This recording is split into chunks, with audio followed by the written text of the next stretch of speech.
Na-feel ba nimo nga naay kulang sa imong kinabuhi?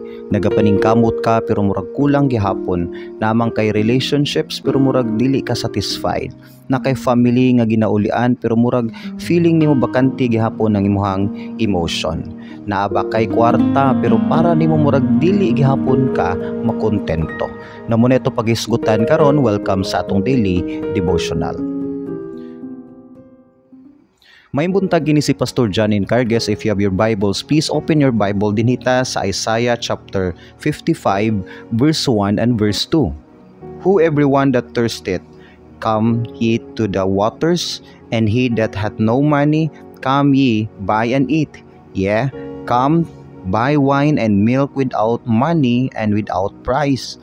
Wherefore do you spend money for that which is not bread, and your labor for which satisfieth not?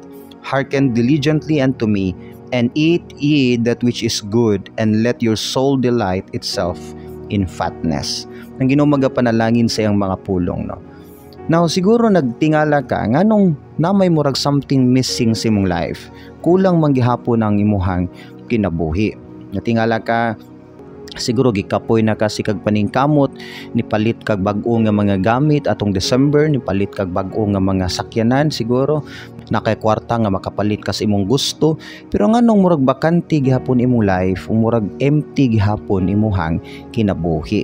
Now tungod na siya sa atong mga inner ug spiritual nga mga desires. Atong hinumduman nga duha ka klase ang ato ang life, atong physical nga life ug ato ang spiritual nga life. So atong physical nga life gina-feed nato ni sa mga physical ug material nga mga butang. Makapalita sa atong gusto materially, mo na need sa ato ang physical. Pero hinumduman nato nga naatay spiritual pod nga need, ug atong spiritual nga need nagkinahanglan ni sa mga spiritual nga mga butang. Ug ang spiritual nga mga butang mao ni ang word of God, mao ni ang mga butang nga concerning sa imuhang spiritual nga status. Now ang Ginoo dinhi nagstorya pinaagi kang prophet Isaiah. Ingon ang Ginoo nga tanang giuhaw duol kamo sa tubig, tanang walay kwarta duol kay libre kini, no? And then sa verse 2 ingon pa gyud siya, nganong nagagasto ka sa imong kwarta nga dili makatagbaw nimo? Natinod bitaw, no? Halos most of the time nagatuota nga ang kwarta maghatag na to satisfaction, katagbawan, ang relationship maghatag na to og fleshly nga satisfaction, pero actually dili gihapon enough, o kulang gid gihapon siya. And then ang point din ni is ang Ginoo di ay ang makahatag sa pinaka tinuod gyud nga need sa atong spiritual nga status.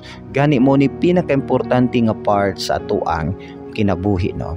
No, gusto na ako nga seryosoon nimo ni siya. Kung wala pa kay personal nga relasyon sa Ginoo, mag-start gid tanan kay Jesus Christ.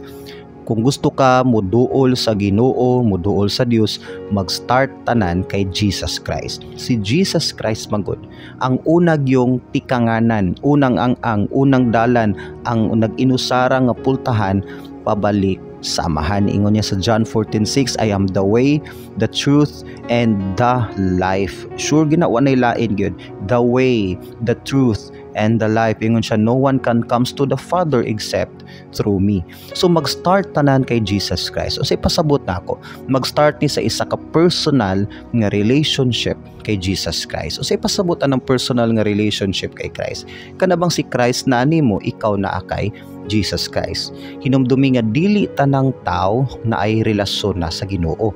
Tanang tao siguro nakaila kay Jesus Christ, pero dili tanang tao naka-receive ni Jesus Christ. Si Jesus Christ namatay siya sa cross, gilubong siya nabanhaw, sinibayad sa imuhang mga sala. Okay, dungog na siguro kaana. And then kinahanglan nimo hinulsulan imong mga sala nya, dawaton siya sa imong kinabuhi. Mamita ingon ang Revelation 3:20 nga nagapanuktok si Christ sa pultahan sa imong kasing-kasing, kung naay moabli musulod siya. Nganong manuktok pa man siya nga naman siya katungod moabli anytime. Pero ang pagpanuktok nag-emphasize ni siya og permission. Gusto ni Christ nga ikaw mismo ang mo-invite niya sa imong life. Meaning personal nimo dapat nga desisyon. Ug dili man ka mo desisyon kung wala ka kasabot unsa di ay ng point sa pag-invite ni Christ. Mo nang kinahanglan yung masabtan nga nung siya namatay sa cross, gilubong na banhaw sa pagbayad sa imuhang mga sala. So ingon John 3:16, kay gihatag sa Dios Amahan si Kristo Jesus. So gihatag niya si Jesus Christ, kinahanglan nimo siyang dawaton. So mo nimo ang buhaton, hinulsuli yung mga sala, and then dawata si Christ nga personal savior nga wala nay lain pa. Dawaton nimo siya by faith. Inigdawat nimo kay Jesus Christ, diha mag-start imong personal nga relationship niya. Pasabot ana kay imo siyang gi-receive na siya nimo. Diha mag-start ang imuhang journey nga guided na ka sa Ginoo. Tungod kay diha pa man na reconciled, nag-start na balik ang imong relasyon sa Dios. Number 1 sa tanan, si Jesus Christ gyud ang pinakagitinguha, ang pinaka number 1 food gyud sa imong soul. And once you receive the Lord Jesus Christ, it means na anay food ang imuhang kalag. Mo bitaw ingon si Christ one time nga, I am the bread of life. Siya pagkaon gyud sa imong soul. O ingon pud siya nga, ako ang buhi nga tubig. Ingon siya nga to sa Samaritan woman. So si Christ ang basic needs sa imong soul, food, bread from heaven. Siya pud ang water sa imong soul. So si Christ actually ang imong gikinahanglan. And once you receive the Lord Jesus Christ, ma-feed ka spiritually.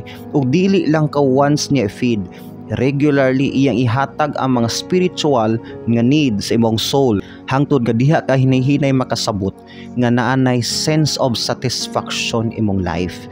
Kay once naa nimo si Jesus Christ, ma-feel gid nimo nga naay spiritual nga feeding, naay spiritual nga satisfaction nga ipa-feel niya sa imong kinabuhi.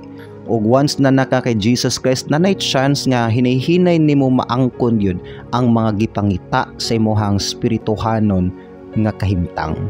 Muna nga ang tao nga wala pa kay Jesus Christ, dili gid niya masabtan unsa man gyud iyang gikinahanglan, unsa man gyud iyang need, unsa man gyud kulang niya, tungod kay kana nga demand na sa iyahang kalag, dili na demand sa iyahang lawas.